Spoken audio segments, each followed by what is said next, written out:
Hello everyone, कैसे हैं आप सब और क्या हाल समाचार हैं आपके। एक नंबर बताता हूं, दिमाग हिल जाएगा। साल 2026 में सिर्फ एक साल के अंदर भारत के एनर्जी सेक्टर में करीब 170 बिलियन डॉलर का इन्वेस्टमेंट आने वाला है।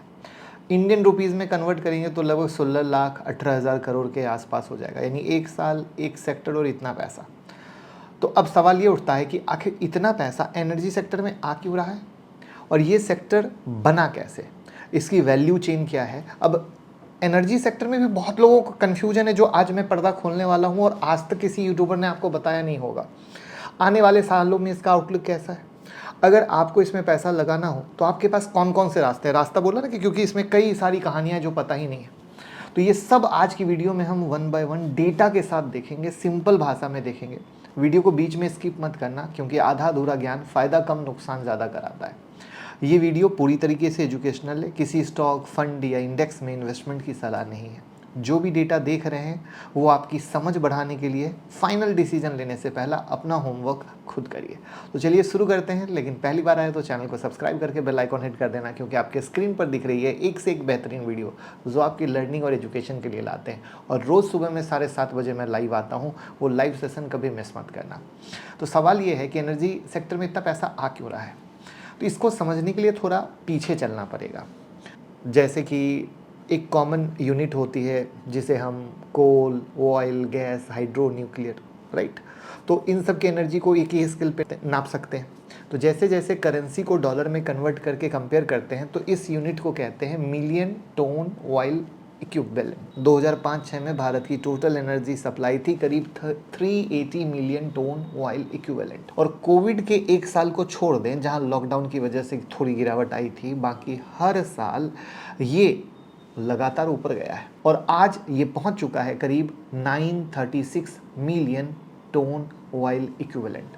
मतलब 2 दशक से भी कम में एनर्जी सप्लाई क्या हुई, 2.5 गुना से ज़्यादा बढ़ चुकी है। अब यहाँ एक गलतफहमी दूर करना चाहता हूँ। बहुत लोग सोचते हैं कि कोयले का ज़माना ख़त्म हो रहा है, धीरे धीरे हम पूरी तरीके से रिन्यूएबल पर शिफ्ट हो जाएंगे और कोयले की डिमांड या तो गिर जाएगी या ख़त्म हो जाएगी। तो बात को ध्यान से समझिएगा। 2005-06 में हमारी टोटल एनर्जी सप्लाई में कोयले का कंट्रीब्यूशन था 54% और आज ये गिरा नहीं है, बढ़ के 59% हो चुका है। तो जो मैंने बोला ना कि वीडियो आपकी ऐसी होगी कि आपके होश उड़ जाएंगे। और हाँ, सोलर, विंड, हाइड्रो में हमने ज़बरदस्त काम किया, इसमें कोई शक नहीं है।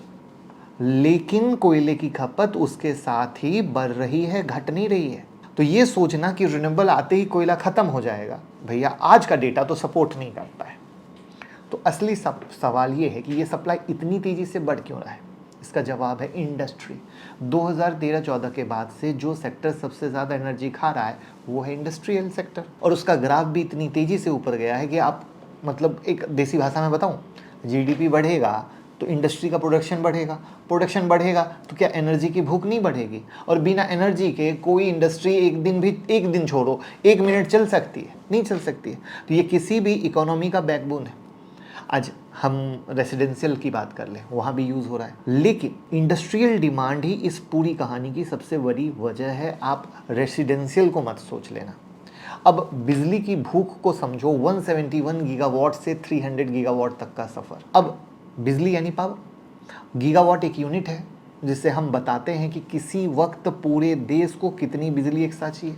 जितना बड़ा नंबर उतने ज़्यादा घर, फैक्ट्री, डेटा सेंटर को एक साथ बिजली मिल पा रही है। तो 2020 में भारत की पिक पावर डिमांड थी करीब 171 गीगावाट और 5 साल बाद 2025 में आप ये समझो मोटा मोटा 241 गीगावाट, थोड़ा ऊपर नीचे चलता है। अभी 2026 में ये पहले ही करीब 271 गीगावाट तक पहुंच चुका है। अब देखो रफ्तार बढ़ रही है और union power minister Manohar Lal ji ने साफ कहा है कि अगले साल तक इसे 300 गीगावाट के लिए तैयार रहना होगा। वजह क्या है आपको भी पता है, डेटा सेंटर, एआई, ईवी, और ये तीनों मिलकर बिजली की खपत को हर साल तेजी से बढ़ा रहे हैं। यानी सिर्फ आप पिछले कुछ साल में जाओ, 5-6 साल में, तो पिक डिमांड करीब करीब आप देख ही रहे हो कैसे बढ़ रही है। तो सोचिए, जो बिजली आज पूरे देश में एक साथ इस्तेमाल हम कर पा रहे हैं, अगले साल तक उसे लगभग क्या होगा, दोगुनी बिजली चाहिए होगी। यही तो मोटा मोटा कहानी है।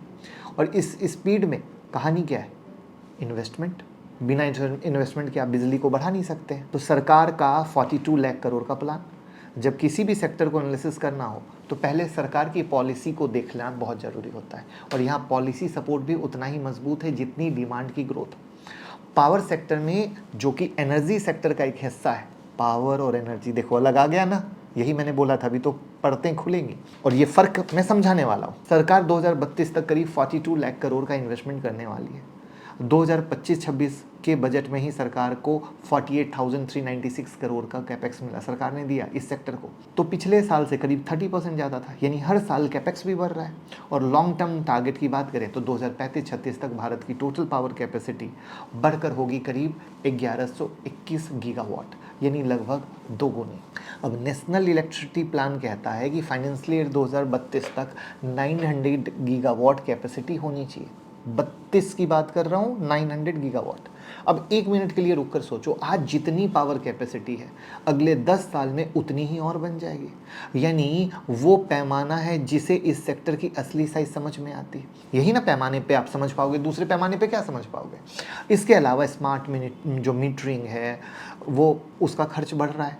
कंपनी जैसे अदानी इसमें बड़े प्रोजेक्ट चला रही है। नन फॉसिल यानी रिन्यूएबल सोर्स से 500 गीगावाट पावर जनरेशन का टारगेट सरकार लेकर चल रही है। ग्रीन हाइड्रोजन मिशन के लिए अलग से पॉलिसी बनी है और नेचुरल गैस के इंफ्रास्ट्रक्चर को बढ़ाने के लिए भी पॉलिसी लागू। यानी जितने सेगमेंट में काम किया जाए सरकार दबा के काम कर रही है, राइट। मतलब यहाँ सिर्फ डिमांड नहीं बढ़ रही है, सरकार पूरी शिद्दत से पॉलिसी लेवल पर भी इस ग्रोथ को सपोर्ट कर रही है, जिसको आप ना नहीं कर सकते। और ग्रोथ और पॉलिसी सपोर्ट दोनों साथ में मिले तो किसी भी सेक्टर को सनराइज सेक्टर कहा जाता है। जो एक समय में कौन सा सेक्टर बना था कमेंट में बता दीजिएगा, तो मजा आ जाएगा कि भैया आप फुल एक्टिव हैं, क्योंकि मैंने सनराइज सेक्टर पर वीडियो बनाई थी। 2035-36 के नजरिए से एनर्जी सेक्टर फिलहाल वैसा ही दिख रहा है। अब energy sector versus power sector, फर्क क्या है, राइट क्योंकि दोनों शब्द का मैंने इस्तेमाल किया है, दोनों में फ़र्क समझना जरूरी है। मैंने कहा ना कि वीडियो में आपको नहीं बताया जाता है, क्योंकि यही फ़र्क आपके इन्वेस्टमेंट डिसीजन को डिसाइड करेगा। तो देखिए, एनर्जी सेक्टर एक बहुत बड़ी छतरी है जिसके नीचे 4 पिलर आते हैं। पहला, पावर वैल्यू चेन, यानी सिर्फ इलेक्ट्रिसिटी बनाने वाली, ट्रांसमिट करने वाली और डिस्ट्रीब्यूट करने वाली कंपनी, ठीक है, चाहे वो सोलर से बिजली बनाए, विंड से बनाए या कोयले से। दूसरा, oil and gas value chain, यानी वो एनर्जी जो हम इलेक्ट्रिसिटी बनाने में नहीं बल्कि ट्रांसपोर्टेशन और इंडस्ट्रियल यूज में लगाते हैं। तीसरा आता है रिन्यूएबल एनर्जी, और चौथा एनर्जी एंसिलरी, यानी वो सपोर्टिंग इक्विपमेंट और सर्विसेज जो इस पूरी जो चेन है इसको चलाने में मदद करते हैं। तो अगर आप सिर्फ इलेक्ट्रिसिटी वाली कंपनी में पैसा लगाना चाहते हैं, जैसे अगेन कोई बाय सेल रिकमेंडेशन ही मुझे समझाने के लिए नाम बताना पड़ता है, NTPC, power grid, Adani power, Tata power, तो वो पावर थीम कहलाएगी, जो एनर्जी सेक्टर के अंदर सिर्फ एक हिस्सा है। लेकिन अगर आप पूरे एनर्जी सेक्टर में पैसा लगाना चाहते हो तो उसमें ऑयल, गैस, पावर, रिन्यूएबल सब कुछ शामिल हो जाता है। और ये फ़र्क समझना इसलिए ज़रूरी है क्योंकि आगे जो मैं इन्वेस्टमेंट ऑप्शन बताने वाला हूँ वो इसी फ़र्क पे टिके हैं, और इसीलिए मैंने गारंटी के साथ कहा था कि पूरे यूट्यूब पे आपको ऐसी वीडियो दिखेगी नहीं। अब स्टॉक का नाम सुनते ही आपके दिमाग में बाय सेल आ जाता है, बट हाथ जोड़ के रिक्वेस्ट है, कभी भी कुछ बाय सेल के लिए नहीं बताता हूँ, सीखने के लिए बताता हूँ। और वहीं पर खाली स्टॉक के नाम से भी क्या करोगे, पता तो रहना चाहिए वो सपोर्ट पे है, रेसिस्टेंस पे है, उसमें कोई एक्टिविटी हो रही है या नहीं हो रही है। तो वहाँ पर ये AI बेस्ड आप खुद का स्क्रीनर बना सकते हो, जो आपके स्क्रीन पर दिख रहा है, ट्रेडोमेंट। इसकी लिंक मैं डिस्क्रिप्शन में डाल दूंगा, जैसे मैं दिखाता हूँ। सबसे पहले तो आप जान लो कि इनका फ्री स्क्रीनर भी है जो इन्होंने प्री डिफाइंड डाला हुआ है, जो आपके स्क्रीन पर बहुत सारे हैं। बट इससे ज़्यादा मुझे बेहतरीन लगा ट्रेडोमेंट। क्यों लगा वो मैं आपको बताता हूँ आपके सामने। सबसे पहले हम इसको ऑल स्टॉक कर देते हैं निफ्टी 50 से, और इसको सेक्टर की जगह जो सेलेक्ट ऑल था वो हटा दिया। और चूँकि हम एनर्जी और पावर सेक्टर की बात कर रहे हैं तो हमने POW शॉर्ट डाला, और जो भी पावर सेक्टर इनके पास है, power infra, power generation, distribution, वो इनके पास यहाँ पर आ गया। अब लोगों को लगता है AI मतलब बहुत सारा कोडिंग फलना चलना, और ये इतना मक्खन है जिसके कारण मैं आप लोगों को बताता हूँ। हमने यहाँ पर क्या लिखा है, स्टॉक नियर सपोर्ट। देखना कितने प्यारे तरीके से काम करेगा। स्टॉक नियर सपोर्ट सेलेक्ट कर लिया, अब ये सर्च चालू कर दिया। मतलब आपको मैं सिर्फ ये नहीं, आप जो चाहो जैसा चाहो खाली टाइप करो, ये आपको बना के दे देगा। जैसे ChatGPT यूज़ करते हो ना, वहाँ पे जैसे मन वैसे सवाल करते हो ना, कौन सा आम अच्छा होता है, बस ऐसे ही ये स्क्रीनर में मास्टर है। आप जैसे चाहो, अब देखो यहाँ पर देखो, Ratan India, Orient Green Power, BF Utilities, Karma Engineering, Jaiprakash, Tata Power, NHPC, Gujarat industry जैसे नाम आ गए। फिर से हाथ जोड़कर कोई बाय सेल रिकमेंडेशन नहीं है। ये कैसे मक्खन काम करता है, लाइव डेटा उठाता है, आप यहाँ से अपनी रिसर्च कर सकते हो और अनगिनत चीज़ें कर सकते हो। इसकी पूरी डिटेल वीडियो भी मैंने पहले बनाई थी। देखो इसको कैसे सेव करोगे, स्टॉक नियर सपोर्ट, तो ये आपका परमानेंट स्क्रीनर बन गया। उसकी लिंक में मैं डिस्क्रिप्शन में डाल दूंगा, जिसमें मैंने इस स्क्रीनर का पूरा डिटेल एनालिसिस किया था कि ये कैसे काम करता है। मतलब ये हर उस लोगों के लिए जिसको कुछ नहीं आता है, तो एक बार आप चेकआउट करो। और मॉर्निंग में 7:30 को मैं रोज़ लाइव आता हूँ, तो मुझे बताना कि ये कैसा है, क्योंकि मैं भी जब आपको कुछ रेकमेंड कर रहा हूँ तो मुझे ये पता चले कि हाँ भाई मज़ा आया, तो मुझे भी अच्छा लगेगा कि भैया अच्छा ही है। मैं कंपनी वालों को भी बताऊँगा, नहीं भैया आपने अच्छा प्रोडक्ट बनाया है। तो back to the topic, investment option, Nifty energy index इस सेक्टर का कंपास है। अब जब भी आपको एनर्जी का पावर सेक्टर में म्यूचुअल फंड, ईटीएफ या कोई स्टॉक लेना हो, तो सबसे पहला काम हमें होता है निफ्टी एनर्जी इंडेक्स को देखने का। ये आपका बेंचमार्क है। जो भी इंस्ट्रूमेंट आप ले रहे हैं उसे इस इंडेक्स को बीट करना चाहिए, तभी वो एक अच्छी इन्वेस्टमेंट कहलाएगी। इंडेक्स इसलिए बनाए जाते हैं कि आपको एक रेफरेंस पॉइंट मिले। निफ्टी इंडेक्स फंड में अभी सबसे ज़्यादा allocation oil, gas and consumer fuel का है, करीब 51%, जिसमें रिलायंस, कोल इंडिया, ओएनजीसी कंपनी आती है। दूसरे नंबर पे पावर का है, करीब 25% एलोकेशन के साथ, जिसमें NTPC power grid, Adani power, Tata power शामिल है। तीसरा हिस्सा कैपिटल गुड का है, करीब 23% का, जिसमें भेल, सुजलॉन, सीजी पावर जैसी कंपनी आती है जो इक्विवेलेंट बनाती है। मतलब ये इंडेक्स सिर्फ पावर कंपनी तक सीमित नहीं है, बल्कि पूरी एनर्जी वैल्यू चेन में डाइवर्सिफाइड है। अब यहाँ पे टॉप होल्डिंग की बात करें तो रिलायंस इंडस्ट्री सबसे ऊपर है, करीब 10% एलोकेशन के साथ। उसके बाद ओएनजीसी, कोल इंडिया, एनटीपीसी, पावर ग्रिड, भेल जैसी कंपनियां जो टॉप 10 में आती है। और रिटर्न और रिस्क सारी तस्वीर ये सारा आपके स्क्रीन पे दिखाई। अब बात करते हैं, ये इंडेक्स 2005 में लॉन्च हुआ था, अभी 2026 में। तब से अब तक एनुअल रिटर्न देखा जाए तो करीब 17.95% का है, जो निफ्टी 50 और निफ्टी 500 दोनों के लॉन्ग टर्म एवरेज से बेहतर है। पिछले 5 साल का टोटल रिटर्न करीब 17.24% है। ध्यान रहे ये पास्ट परफॉर्मेंस है, भविष्य में दोहराएगा इसकी कोई गारंटी नहीं होती है, बट हम लोग एक आइडिया के लिए लेते हैं। अब भविष्य में दोहराएगा नहीं दोहराएगा, इसी चीज़ के लिए समझने के लिए सरकार क्या कर रही है, कंजप्शन कैसा होता है, इन चीज़ों को सीखना पड़ता है।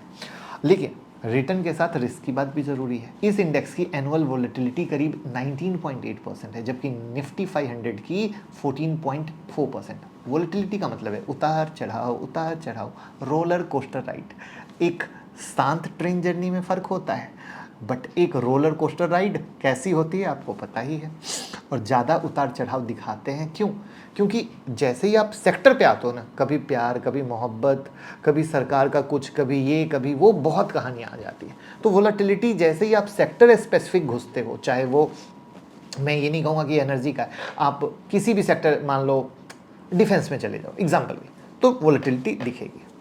अब यहाँ पर आता है महंगा है या सस्ता है देखना, और उसका एक सिंपल मैट्रिक्स होता है प्राइस टू अर्निंग रेशियो, यानी पी रेशियो। इसे समझने का आसान तरीका है कि अगर आप कोई दुकान खरीद रहे हो तो पी रेशियो ये बताता है कि उस दुकान की मौजूदा कमाई के हिसाब से आपकी लगाई हुई रकम वापस आने में कितने साल लगेंगे।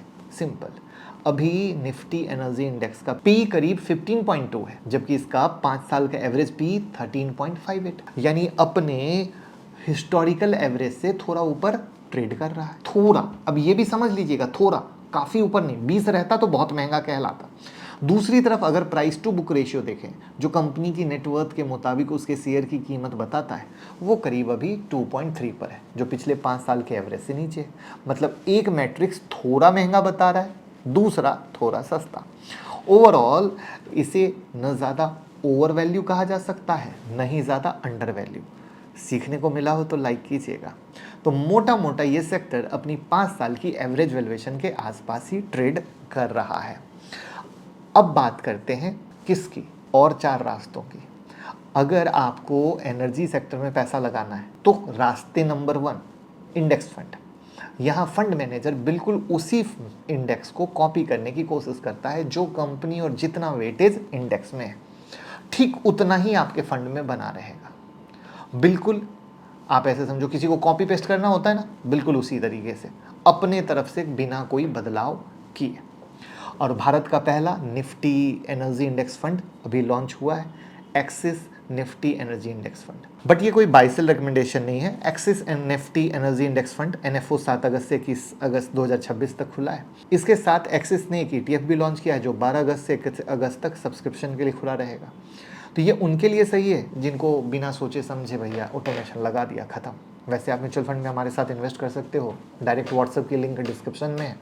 तो हम आपको बहुत अच्छे से सब कुछ समझाते हुए इन्वेस्ट कराते हैं। दूसरा रास्ता है ईटीएफ यानी एक्सचेंज ट्रेडेड फंड। ये भी इंडेक्स को ही ट्रैक करता है। फ़र्क इतना है कि इसे आप स्टॉक की तरह डीमेट अकाउंट से सीधे एक्सचेंज पर खरीदते हो और बेचते हो, मतलब आपका डीमेट अकाउंट होना जरूरी है, जैसे मंडी से सब्जी खरीदना बेचना। जबकि इंडेक्स फंड ऑनलाइन ऑर्डर करने जैसा है, दोनों में सामान वही मिलेगा। मार्केट जाना है या ऑनलाइन आपकी चॉइस है, खरीदने का तरीका अलग। मार्केट में पहले से भी कुछ निफ्टी एनर्जी ईटीएफ मौजूद हैं जो लंबे समय से इस इंडेक्स को ट्रैक कर रहे हैं। इसके अलावा कुछ ईटीएफ सिर्फ पावर थीम को ट्रैक करते हैं, यानी पूरे एनर्जी सेक्टर की बजाय सिर्फ उस एक पिलर में एक्सपोजर देते हैं। तो ये उनके लिए सही है जो पहले से एक्टिव ट्रेडर हैं, डीमेट पर कीमत रियल मार्केट में देखना पसंद करते हैं और खुद टाइमिंग चाहते हैं, हम अपने हिसाब से सब करेंगे। बराबर क्लियर हो गया। अब तीसरा रास्ता है एक्टिव म्यूचुअल फंड, जैसे कुछ एएमसी के एनर्जी अपॉर्चुनिटी नाम से फंड है। यहाँ फंड मैनेजर इंडेक्स को कॉपी नहीं करेगा बल्कि अपनी रिसर्च के आधार पर खुद स्टॉक चुनता है और उनका वेटेज तय करता है। ठीक है। अब इसी में अगर आपको पता हो तो आईसीआईसी वालों का एनर्जी फंड है जो आई थिंक साल 2 साल पहले आया था, राइट। तो इस तरीके से आप पे डिपेंड करता है आप क्या लेना चाहते हो। मैंने सारे ऑप्शन बताए, बट इन ऑप्शन में जैसे कि एनर्जी का फ़र्क, पावर का फ़र्क वो समझना ज़रूरी था, उनके 4 पिलर का फ़र्क समझना ज़रूरी था। क्योंकि बहुत बार क्या होता है, हम लोग सिर्फ हीरो को देखते हैं और हीरो पे जाके दाव लगा देते हैं। बट पता है साइड हीरो, मतलब स्टॉक मार्केट में स्पेशली सबसे बड़ी खासियत क्या है, साइड हीरो के बारे में किसी को पता नहीं होता है और वो सबसे बम्पर रिटर्न देते हैं। आप जिस सेक्टर में जाके चेक करना चाहो आप चेक कर सकते हो। और इसको आप ऐसे मिला लो, जितने भी बिग इंडिया के एचएनआई प्लेयर हैं, बिग इन्वेस्टर हैं, वो लोग कभी भी हीरो पे दाव नहीं लगाते। उनके पोर्टफोलियो में हमेशा साइड हीरो ही खड़े होते हैं। ठीक है। और चौथा रास्ता है सीधा स्टॉक खरीदिए, आपका मर्जी आए। ए खरीदिए, आपका मर्जी आए बी, ए बी मतलब एनटीपीसी खरीदिए, पावर ग्रिड, जो खरीदना वो खरीदिए, वो आपको है। लेकिन उसके लिए डीप स्टडी करनी पड़ेगी, वैल्यूएशन क्या है, अर्निंग ग्रोथ क्या है, बैलेंस शीट क्या है, सारा रिसर्च मैनेज करना पड़ेगा। अगर आप उस रिसर्च के काबिल खुद को समझते हो, उसके मालिक समझते हो, तब जाके वहाँ हाथ लगाना। वरना भैया क्या होगा, सिर्फ एनर्जी सेक्टर मैंने फलना स्टॉक ले लिया, फिर वो चला नहीं, बेच दिया, फंस जाओगे। तो भैया आपके मेहनत की खून पसीने की कमाई है, प्लीज़ सही तरीके से सही सोच के साथ लगाइए। रास्ता आपके पास है, चुनना आपको है, index fund, ETF, active mutual fund या डायरेक्ट स्टॉक। तो प्लीज़ कमेंट में बताइए आप किसके थ्रू इन्वेस्ट करेंगे, index, ETF, active mutual fund या डायरेक्ट स्टॉक। और वीडियो को शेयर करके प्यार मोहब्बत दीजिए दोस्तों, क्योंकि बहुत सपोर्ट की ज़रूरत है। धन्यवाद।